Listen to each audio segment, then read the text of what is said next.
Alright, in this video we're going to go over rolling out a slab of clay. This is a pretty simple process, but I think it's worth going over because I have some tricks to show you that will hopefully help you do this more easily. And before we get into this, I just want to show you where this will end up. Eventually you will have a slab of clay that wraps all the way around your can. Remember, you put newspaper around it so that it slides easily. And that's how it'll end up. And this will form the cylinder part of your mug. So just so you realize where we're headed with this. Let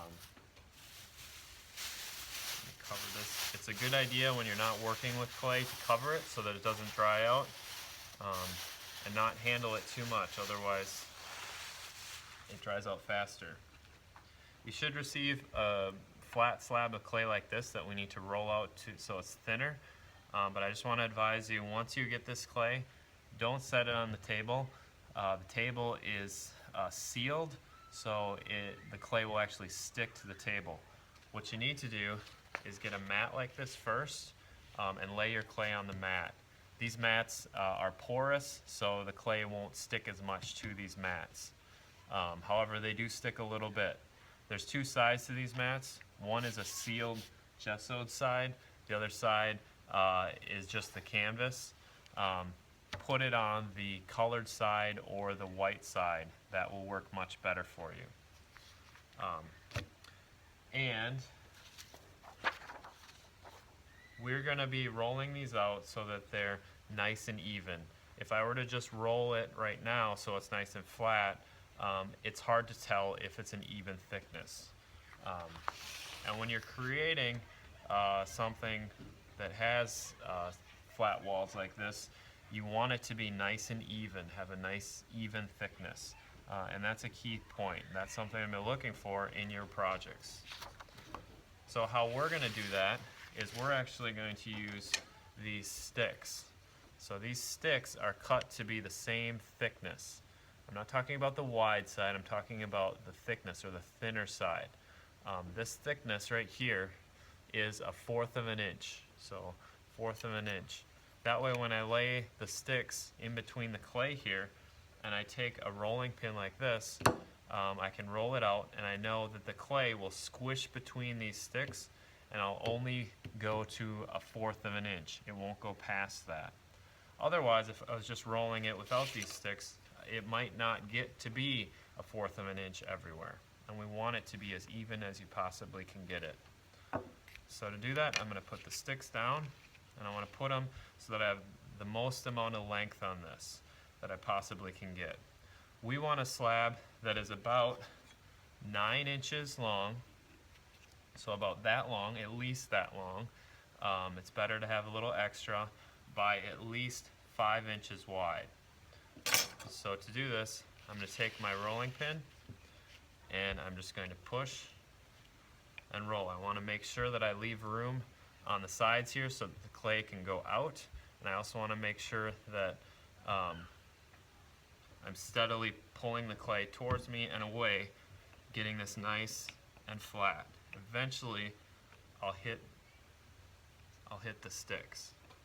What you'll probably have to do, especially if you're smaller, is stand up. Good technique for rolling out a slab is using your body weight and pushing with the palms. That way you can get the most push with it. I'll know that it's nice and flat when I don't get any ripples. I'll show you a ripple. There you can see is a ripple of the clay that it's not quite 1/4 of an inch. I'm not quite just rolling my rolling pin on these slats. It's almost there, but it's not quite. And if I run out of room, I can spin it around and roll it the other way. That's why it's nice to put your slab right in the middle of the long section of your canvas.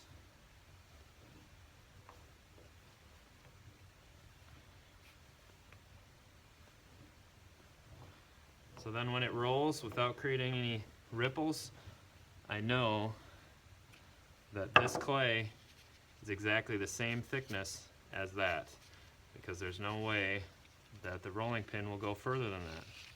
You can see a little bit squished out. Now let's just check and see if the clay is 9 inches long, at least 9 inches long. It is, that's good. Should be at least 5 inches wide. Perfect. The reason why I want it to be 9 inches long is because that's how much I need to wrap around a can, and I need it 5 inches high because that's how tall the can is. So if I lay this can on here,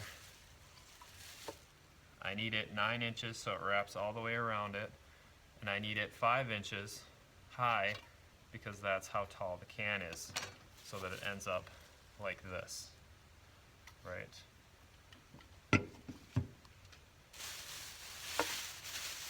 Now I need to cut it. Before I cut it, I like to actually take it off of the canvas. It will stick to the canvas. You can see it's not coming off that easily. It's better than the table, but it does stick.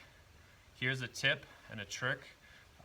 Rather than trying to peel this canvas or this clay from the canvas like that, which can kind of mangle it, if you instead flip it down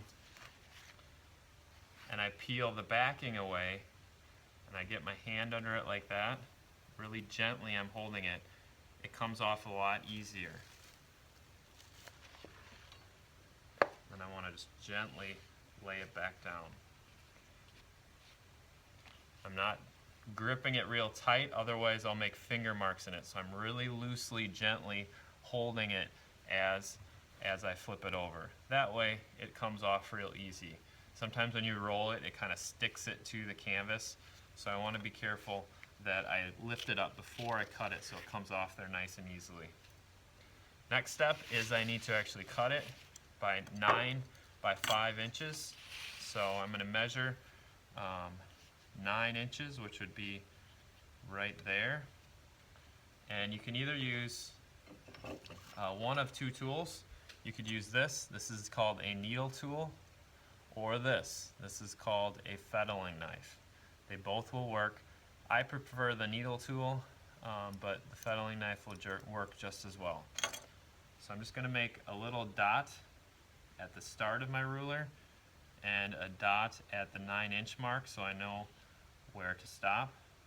And then I'm just going to hold the ruler strong, and I'm going to try and cut, and keeping this needle tool as straight as I can, straight up and down, rather than turning it like this. I want to keep it nice and straight vertical. Next step is to do the 5-inch cut. I'm going to keep these scraps because I can use them for my bottom and my handle. I'm going to come over here and I'm going to mark 5 inches. I could make it a little bit bigger if I wanted to, but my can's only 5 inches tall, so I'm going to go 5. When I'm setting it against here, I'm putting the 5 right on the edge of where I made that dot for the start of this cut, and I'm also trying to get a 90-degree angle right there. So this angle should be a nice 90-degree angle, a nice right angle cut. So I'm just eyeballing that as best I can. I don't want it too far like this, obviously. I don't want it too far like that. I want a nice 90-degree angle. I'm going to mark where I need to stop up here, and then I'm just going to cut it all the way to the end. Now I need to do the same over here. I'm going to look for 9 inches, so I'm putting the 9 at this line, and then I'm trying to get a nice 90-degree cut right there, a nice right angle cut right on this part. I'm actually trying to get this part right here parallel with that part. The more accurately you can do that, the better your mug will turn out. And I'll stop right at the end there. And I have one more cut. This should be pretty close to 5 inches, which it is. Here's my 5-inch mark. And then I can just start right there. cut it all the way off, like that. Then this extra stuff, I'm not going to play with it or sculpt it really. I'm just going to pull it off and set it aside. We'll bag it with the rest of my clay so that I can use this on my bottom. If I'm touching it too much, if I'm really playing with the clay with my hands, it will dry it out. Drying it out is bad because then it's hard to work with. You really want to make sure this clay stays wet. So here's where you should be after you've rolled out your slab.